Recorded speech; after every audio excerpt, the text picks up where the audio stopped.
The psychology of money यानी पैसों का मनोविज्ञान। इस बुक से कुछ बहुत ही इंपॉर्टेंट बातें समझने से पहले आइए हम सभी एक रियल लाइफ छोटी सी स्टोरी सुनते हैं और समझते हैं कि यह स्टोरी हमें क्या मैसेज देना चाहती है। स्टोरी है रोनाल्ड जेम्स रीड नाम के एक बिल्कुल आम आदमी की, जो एक हाई स्कूल ग्रेजुएट है, जो 25 साल तक एक पेट्रोल पंप पे आम आदमी की तरह से काम करता है। 38 साल की उम्र में वो एक $12,000 का घर खरीदता है और पूरी ज़िंदगी उसी घर में रहता है। बाद में वो जैनिटर यानी कि वॉचमैन की नौकरी करता है और लकड़ी काटना उसका एक खास शौक है। 50 साल की उम्र में जब उसकी पत्नी का देहांत हो जाता है तो वो वहाँ पे दूसरी शादी नहीं करता और अपने स्टेप सन के साथ में वहाँ पे उस घर में रहता है। कभी वो वॉचमैन की नौकरी करता है या फिर लकड़ी काटता है और इस तरह से बिल्कुल आम आदमी की तरह से वो ज़िंदगी जीता है। लेकिन 92 साल की उम्र में जब इस आम आदमी रोनाल्ड जेम्स रीड की डेथ होती है तो पता चलता है कि उसने अपने पीछे कुल $8 मिलियन यानी 50 से 60 करोड़ का जो नेटवर्थ है, जो पैसा है, वो छोड़ गया है। और मरने से पहले उसने एक वसीयतनामा भी बना के रखा है जिसमें लिखा हुआ है कि मरने के बाद उसकी दौलत से $2 मिलियन उसके सौतेले बेटे और दूसरे दोस्तों को दिया जाए और बाकी 4.8 मिलियन एक हॉस्पिटल और 1.2 मिलियन एक लाइब्रेरी को दिया जाए। और इस तरह से इस आम आदमी जिसके पास कोई भी खास डिग्री नहीं थी, कोई भी बहुत बड़ी नौकरी नहीं थी, जिसने कोई भी बहुत बड़ा बिजनेस नहीं किया, फिर भी उसने करोड़ों रुपए बनाए और मरने के बाद वसीयतनामे के अनुसार जो उसने दान किया तो वो दान इतिहास में एक बहुत बड़े दानवीर के रूप में दर्ज हो गया। अब ऐसा कैसे हुआ?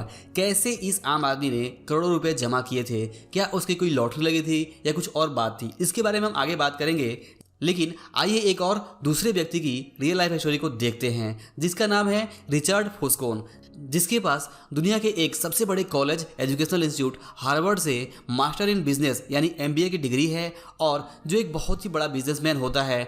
बड़े बड़े बिजनेसमैन उसकी तारीफ करते हुए नहीं थकते हैं, जो 40 साल की उम्र में फाइनेंस फील्ड में बिजनेस में काम करके इतना दौलत बना लेता है कि उसे पूरी ज़िंदगी काम करने की कोई ज़रूरत नहीं होती है। इन शॉर्ट, ये रिचर्ड फुस्कन एक बहुत ही सफल और बहुत ही अमीर आदमी बन चुका है और 40 साल की उम्र में वो रिटायरमेंट ले लेता है और बाद में वो एक 18,000 स्क्वायर फीट का समंदर के किनारे बहुत ही आलीशान घर बनाता है, जिसके लिए वो एक बहुत बड़ा लोन भी लेता है। उसके इस आलीशान घर में 11 बाथरूम और 2 लिफ्ट हैं। इसके अलावा उसके इस आलीशान घर के एक महीने का जो मेंटेनेंस का खर्चा है वो है लगभग $90,000 यानी कि 60 लाख रुपए हर महीने। अब आप इससे ही समझ सकते हैं कि वो कितना अमीर व्यक्ति रहा होगा। उसकी ख्वाहिश थी कि वो भी एक दानवीर बने और पैसा दान करे।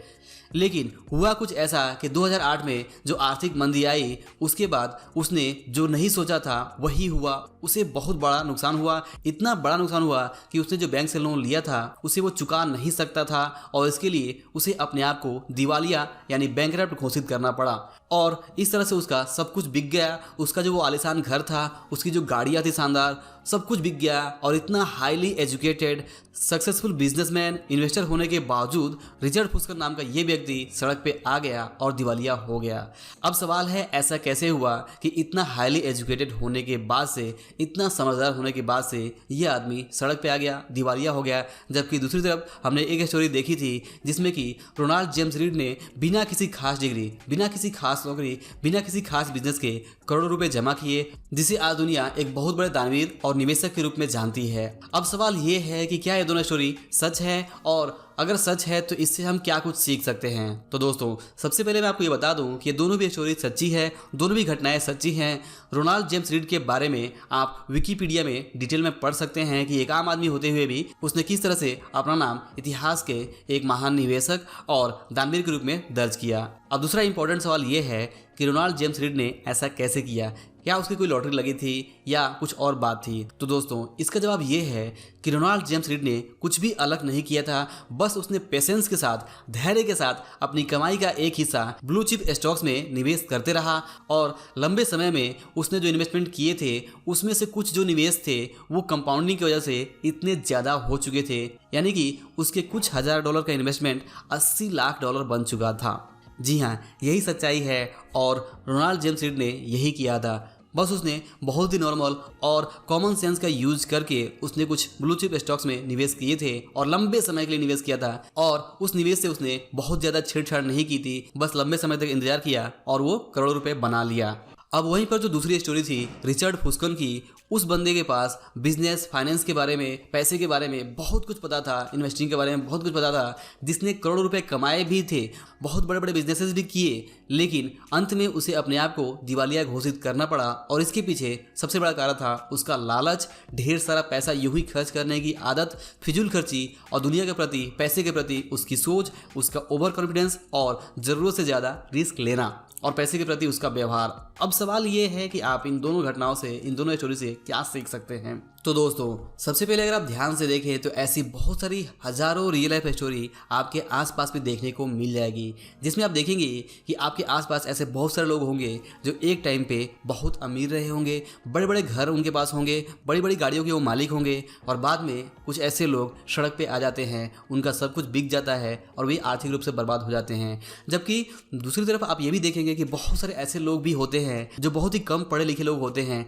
जिनके पास कोई भी खास डिग्री नहीं होती है, कोई भी खास बहुत बड़ी नौकरी, बहुत बड़ा बिजनेस नहीं होता है, फिर भी वे बहुत ही अच्छी, बहुत ही संतुष्ट लाइफ जीते हैं और एक समय बाद उनके पास ढेर सारा पैसा भी होता है और वे गरीब से अमीर बन जाते हैं। अगर आप ध्यान से देखें तो आप ये भी देखेंगे कि ऐसे बहुत सारे लोग हैं जो बहुत ही समझदार, बहुत ही सेंसिबल हैं और उन्हें फाइनेंस के बारे में, इन्वेस्टमेंट के बारे में, बैंकिंग के बारे में बहुत सारी जानकारी है, लेकिन अक्सर वे कर्ज में डूबे होते हैं। दूसरी तरफ आप देखेंगे कि एक पानी पूरी वाला, एक छोटा मोटा कारोबार करने वाला जिसके पास कोई डिग्री नहीं है, कोई ज़्यादा पैसे या बिजनेस या बैंकिंग या इन्वेस्टमेंट का ज्ञान नहीं है, फिर भी वो ढेर सारा पैसा बना लेता है और उसके ऊपर कोई कर्ज नहीं होता, बल्कि वो व्यक्ति दूसरे सो कॉल्ड अमीर और कर्ज में डूबे लोगों को उधार देता है, उनकी हेल्प करता है। और आपको भी अगर कुछ कभी ऐसा एक्सपीरियंस हुआ हो कि कभी आपको अपने हाथ के नीचे काम करने वाले व्यक्ति से उधार लेने की ज़रूरत पड़ी हो, तो आप इस तरह की जो घटना है उससे समझ सकते हैं कि आप इतने समझदार होते हुए भी आपको अपने हाथ के नीचे काम करने वाले से अगर उधार पैसे लेने की ज़रूरत पड़ती है तो कहीं ना कहीं कुछ ना कुछ तो प्रॉब्लम है। अब सवाल ये है कि आखिर ऐसा क्यों होता है, क्यों बहुत सारे अच्छे खासे पढ़े लिखे लोग, एजुकेटेड लोग, समझदार लोग, बिजनेस, बैंकिंग और इन्वेस्टमेंट के बारे में बहुत कुछ जानने वाले लोगों की अक्सर फाइनेंशियल हालत क्यों खराब हो जाती है।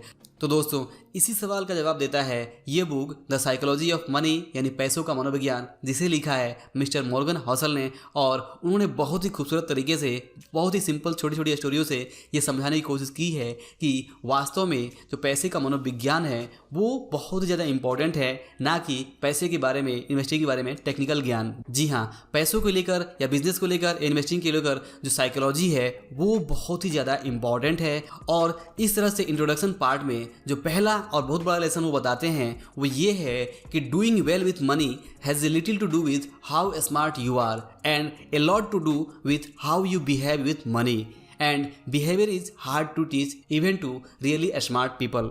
मतलब ये है कि फाइनेंशियल सक्सेस के लिए ज़रूरी नहीं है कि आप कितने समझदार हो, आप कितने स्मार्ट हो, आपके पास फाइनेंस, बैंकिंग, इन्वेस्टमेंट के बारे में, पैसे के बारे में कितना कुछ आपको जानकारी है, ये ज़रूरी नहीं है। बल्कि ज़रूरी ये है कि आप रियल लाइफ में वास्तव में करते क्या हो, आपका रियल लाइफ में वास्तविक व्यवहार क्या है। जी हाँ दोस्तों, आप इस लेसन को बहुत ही ध्यान से समझिए, क्योंकि ये एक बहुत ही इंपॉर्टेंट लेसन है जो आपकी लाइफ को चेंज कर सकता है। और वो लेसन ये है कि जैसा यहाँ पे कहा जा रहा है कि फाइनेंशियल सक्सेस के लिए ये ज़रूरी नहीं है कि आप कितने समझदार हो, आप कितने स्मार्ट हो, आप कितना कुछ जानते हो, बल्कि ज़रूरी ये है कि आप रियल लाइफ में वास्तव में क्या करते हो, आपका रियल लाइफ में पैसे के साथ क्या व्यवहार है, आप किस तरह का व्यवहार, किस तरह का बिहेवियर रखते हो। फाइनेंशियल सक्सेस के लिए आपका जो व्यवहार है वो आपके ज्ञान से मैच करना चाहिए। लेकिन प्रॉब्लम ये है कि ज़्यादातर लोग जानते बूझते हुए या कभी जाने अनजाने में वही करते हैं जो उन्हें नहीं करना चाहिए। जी हाँ, पैसे के मामले में, बिजनेस के मामले में, इन्वेस्टिंग के मामले में अक्सर हम वो करते हैं जो हमें नहीं करना चाहिए। जैसे कि आप देखेंगे कि अक्सर हम दूसरों को सलाह देते हैं कि आपको पैसे फिजूल खर्च नहीं करने चाहिए, आपको बचत करनी चाहिए, आपको निवेश करना चाहिए, आपको प्रॉपर इंश्योरेंस लेना चाहिए और इसके अलावा आपको कंपाउंडिंग के लाभ के लिए लॉन्ग टर्म इन्वेस्टमेंट भी करना चाहिए। लेकिन क्या हम खुद ऐसा करते हैं? तो जवाब है ज़्यादातर लोग ऐसा नहीं करते हैं। जो हम दूसरों को समझाते हैं खुद हम वो नहीं करते हैं। और ये एक बहुत ही बड़ा लेसन है कि your behaviour with money is more important than any kind of knowledge including financial knowledge. और इस तरह से कहा जा सकता है कि any kind of success including financial success is more depend on your daily real life discipline rather than the knowledge you have. मतलब किसी भी तरह का जो सक्सेस है, चाहे वो फाइनेंशियल सक्सेस ही क्यों ना हो, वो इस बात पे ज़्यादा डिपेंड करता है कि आप रियल लाइफ में करते क्या हो। आपका जो ज्ञान है उसका सही तरह से यूज करते हो या नहीं करते हो, या आप कुछ अलग कर रहे हो। क्योंकि ऐसा देखा जाता है कि पैसे के मामले में, बिजनेस के मामले में, इन्वेस्टिंग के मामले में जो कुछ भी किताबों में बताया जाता है कि आपको ये चीज़ करना है और ये चीज़ नहीं करना है, लोग ठीक उसका उल्टा ही करते हैं। जी हाँ, अगर कहा जाएगा कि आपको उधार लेके इन्वेस्टमेंट, बिजनेस नहीं करना है, तो अक्सर लोग वही करेंगे, उधार लेंगे और इन्वेस्टमेंट करेंगे, बिजनेस करेंगे। दोस्तों, अगर आप इस पॉइंट को अच्छी तरह से नहीं समझ पा रहे हैं कि ऐसा कैसे और ऐसा क्यों कहा जा रहा है कि doing well with money has little to do with how smart you are and lot to do with how you behave, मतलब कि ऐसा क्यों बार बार बताया जा रहा है कि आपका जो व्यवहार है, आपका जो बिहेवियर है पैसे के साथ में, वो ज़्यादा इंपॉर्टेंट है आपके नॉलेज से। तो आइए इसे डिटेल में समझते हैं और कुछ एग्जाम्पल समझते हैं कि ऐसा क्यों कहा जा रहा है कि आपका व्यवहार, आप रियल लाइफ में जो करते हो प्रैक्टिकली, वो ज़्यादा इंपॉर्टेंट है, ना कि आप क्या जानते हो। एग्जाम्पल के लिए आप देखेंगे कि हम सभी जानते हैं कि हमें फिजूल खर्ची नहीं करनी चाहिए, लेकिन रियल लाइफ में हम करते क्या हैं? ठीक उसका उल्टा। जब भी कोई खर्च का मौका आता है, जब भी हमारे पास कोई एक्स्ट्रा पैसा आता है, तो हम उसे आज नहीं तो कल खर्च कर ही देते हैं। खर्च खर्च खर्च, आमदनी एक बार और खर्च बार बार, और कम पड़े तो क्रेडिट कार्ड, और ये सिलसिला चलता ही रहता है। आम आदमी की तो बात छोड़ ही दीजिए, अच्छे खासे MBA की डिग्री हासिल किए हुए, फाइनेंस के बारे में खूब जानकारी जिनको है, वो लोग भी बैंकिंग, इन्वेस्टमेंट फर्म में काम करते हैं, फिर भी उन्हें ऐसी गलती करते देखी जाती है और उनकी भी फाइनेंशियल हालत ख़राब होती है। वो भी इस तरह की गलती करते हैं, जो चीज़ उन्हें नहीं करना चाहिए वही वो करते हैं। दोस्तों, अगर आप हमारे चैनल पे पहले से जुड़े हुए हैं तो आपको मालूम होगा कि हम बार बार कंपाउंडिंग के बारे में बात करते हैं, और एक बहुत ही छोटे, बहुत ही सिंपल एग्जांपल के बारे में बात करते हैं कि अगर आप हर महीने सिर्फ 1000 या 2000 रुपये बचा लेते हैं और उसे लंबे समय तक निवेश करते रहते हैं और इंडेक्स फंड या किसी ऐसे दूसरे लार्ज कैप म्यूचुअल फंड में इन्वेस्ट करते हैं, तो लंबे समय में, 30 से 40 साल के समय में आप करोड़ों रुपए बना सकते हैं।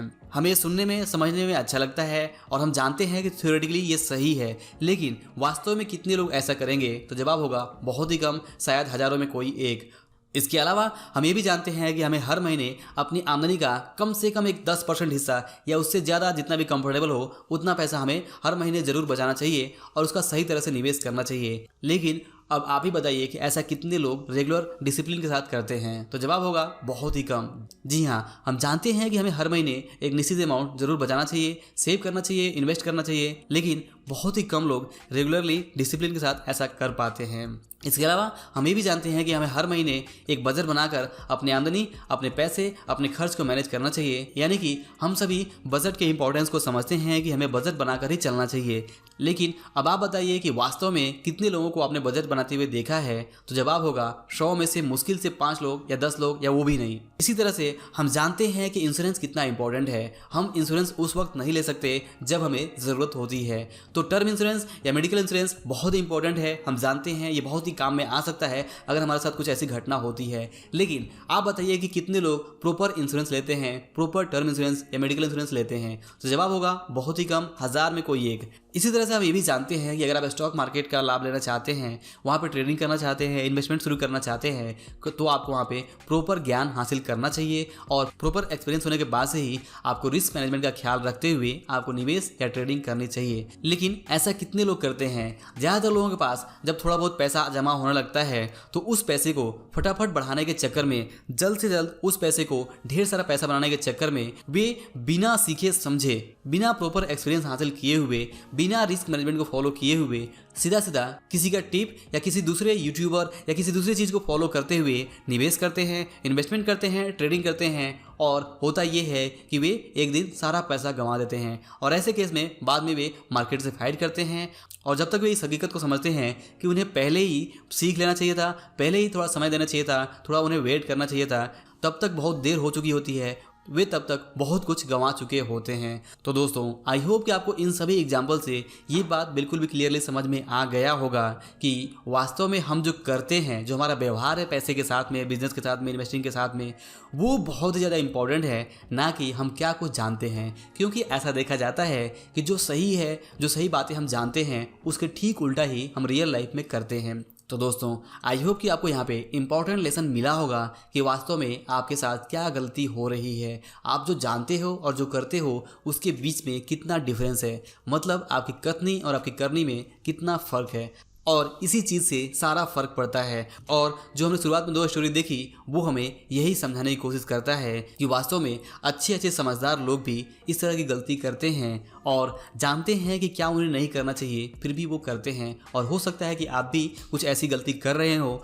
तो आप यहाँ पे इस सबक को ज़रूर याद रखें कि भले ही आप बहुत कुछ जानते हो, लेकिन आपको अपने व्यवहार को चेक करने की ज़रूरत है कि क्या आपका जो व्यवहार है वो आपके नॉलेज से मैच कर रहा है। क्या आप वही कर रहे हो जो वास्तव में सही है, जो सच्चाई है, या फिर आप अपने आप को भ्रम में डाल के कुछ ऐसा कर रहे हो जो आपको नहीं करना चाहिए। तो आप इसको ज़रूर चेक करें, अपने व्यवहार को चेक करें कि क्या आप जिसे सही मानते हो वो करते हो या नहीं करते हो। और दोस्तों इसके बाद इंट्रो पार्ट में दूसरा इंपॉर्टेंट लेसन है जो ये कहता है, ए genius who lose control of their emotions can be financial disaster. The opposite is also true. Ordinary folks with no financial education can be wealthy if they have a handful of behavioral skills that have nothing to do with formal measures of intelligence. मतलब ये है कि वास्तव में जो पैसे का लालच है, पैसे खोने का जो डर है और अपनी भावनाओं को काबू पे नहीं करने वाले अच्छे समझदार जीनियस लोग भी बड़े बुरे तरीके से बर्बाद हो सकते हैं। जी हाँ, जो लोग अपने इमोशंस पे कंट्रोल नहीं रखेंगे वे फाइनेंशियली अपने आप को बर्बाद कर सकते हैं। जैसा हमने पहले लेसन में देखा कि जो रिचर्ड फुस्कन की स्टोरी है वो हमें यही समझाती है, जो लालच करते हैं, जो पैसे खो जाने के डर और अपने भावनाओं पे कंट्रोल नहीं कर पाते हैं, उनके साथ क्या होता है। हमने ये भी देखा कि समझदार लोग जानते हैं कि क्या सही है, उन्हें क्या करना चाहिए, लेकिन फिर भी परिस्थितियों में फंसकर और अपने डर और अपने लालच और भावनाओं को कंट्रोल में नहीं करने से अक्सर वो चीज़ करते हैं जो उन्हें नहीं करना चाहिए। जैसे कि हम सभी को पता है कि हाई इंटरेस्ट पे लोन नहीं लेना चाहिए, खास तौर से स्टॉक मार्केट में इन्वेस्टमेंट ट्रेडिंग करने के लिए आपको उधार या फिर लोन पे पैसा बिल्कुल भी नहीं लेना चाहिए, खासतौर से इंटरेस्ट पे पैसा बिल्कुल भी नहीं लेना चाहिए। लेकिन होता क्या है, होता यह है कि जब लोग स्टॉक मार्केट में इन्वेस्टिंग करते हैं और थोड़ा बहुत लॉस कर देते हैं और अपने बचत के पैसे, अपने बैंक बैलेंस को गंवा देते हैं, तो फिर उस खोए हुए पैसे को वापस पाने के लिए वो लोन लेकर और वापस से ट्रेडिंग या इन्वेस्टिंग करते हैं, अपनी गलती को छुपाते हैं, जबकि वे अंदर से जानते हैं कि उन्हें ये चीज़ नहीं करनी चाहिए, फिर भी वो वही करते हैं। और होता ये है कि ऐसा करने से वे लोन पे लिए हुआ पैसा भी गंवा देते हैं और बाद में वे कर्ज के दलदल में ऐसे फंसते हैं कि अपने आप को आर्थिक रूप से बर्बाद कर लेते हैं। तो यहाँ पर दूसरा इंपॉर्टेंट लेसन यही है, आपको समझना होगा कि पैसे के मामले में आपको अपने भावनाओं पे कंट्रोल करना सीखना होगा। याद रखना होगा कि जो लोग भावनाओं पे कंट्रोल नहीं करते वे बाद में कितना पछताते हैं, वो कितना अपने आप को फाइनेंशियली बर्बाद कर लेते हैं। दोस्तों आप इतिहास उठा के देख सकते हैं कि इतिहास में ऐसी लाखों स्टोरीज है जो आप बता सकती है, चाहे वो हर्षद मेहता का केस हो, विजय माल्या केस हो, या ऐसे जितने भी लोग हैं उनके केसेस को अगर आप ध्यान से देखें तो समझेंगे कि उनके जो इमोशंस हैं, उनकी जो भावनाएं हैं, जो उनके अंदर लालच है, जो और पाने की जो लालच है, या फिर उनको जो खोने का डर है, इन दोनों के चक्कर में जो भावनाओं पे कंट्रोल नहीं कर पाते हैं वे अपने आप को सही साबित करने के लिए बहुत ज़्यादा रिस्क लेते हैं और बाद में अपनी अच्छी खासी फाइनेंशियल लाइफ को पूरी तरह से बर्बाद कर लेते हैं। तो इस तरह की गलती ना करें, सबक लें, समझें कि साइकोलॉजी ऑफ मनी यानी पैसों का मनोविज्ञान क्या कहता है। पैसों का मनोविज्ञान सिंपली ये समझाता है कि आपको पैसे के बारे में, फाइनेंस के बारे में कभी भी कोई डिसीजन भावनाओं में आकर नहीं लेना चाहिए, दिल से नहीं लेना चाहिए, बल्कि आपको यहाँ पे सच्चाई को समझना चाहिए, फैक्ट को समझना चाहिए। आपको कुछ गलतियाँ हुई है तो उसे एक्सेप्ट करनी चाहिए और उन गलतियों को छुपाने की तो बिल्कुल भी कोशिश नहीं करनी चाहिए। दोस्तों याद रखिए कि कोई भी गलती अगर एक बार होती है तो वो गलती एक्सेप्टेबल है, गलती हम करते हैं, हम इंसान हैं, लेकिन गलतियों को दोहराया जाना ये महाबेवकूफ़ी है और इसी महाबेवकूफ़ी से आपको बचना है। आपको गलतियों को दोहराना नहीं है। अगर गलतियां हुई हैं एक्सेप्ट करिए और वही करिए जो सच है। सच कड़वा होता है, थोड़ा हमें एक्सेप्ट करने में मुश्किल होता है, लेकिन हमें सच्चाई को समझते हुए वही करना चाहिए जो सही है। दोस्तों याद रखिए कि पैसे के मामले में बहुत सारे समझदार लोग अच्छी खासी गलती करते हैं। तो आपको यहाँ पे ना तो ईगो पे लेना है, ना ही आपको बदला लेने की कोशिश करनी है। आपको सिंपली अपनी गलतियों को एक्सेप्ट करते जाना है और गलतियों को दोबारा रिपीट नहीं करना है। आपको सच्चाई को एक्सेप्ट करना है। जैसे मैंने पहले कहा कि सच कड़वा होता है, थोड़ा हार्ड होगा, लेकिन इससे आप फाइनेंशियली बर्बाद होने से बच सकते हैं। अगर आपका कुछ लॉस हो जाता है और वहाँ पे आप ईगो पे ले लेते हैं तो बदला के चक्कर में आप ढेर सारा दूसरा नुकसान कर सकते हैं।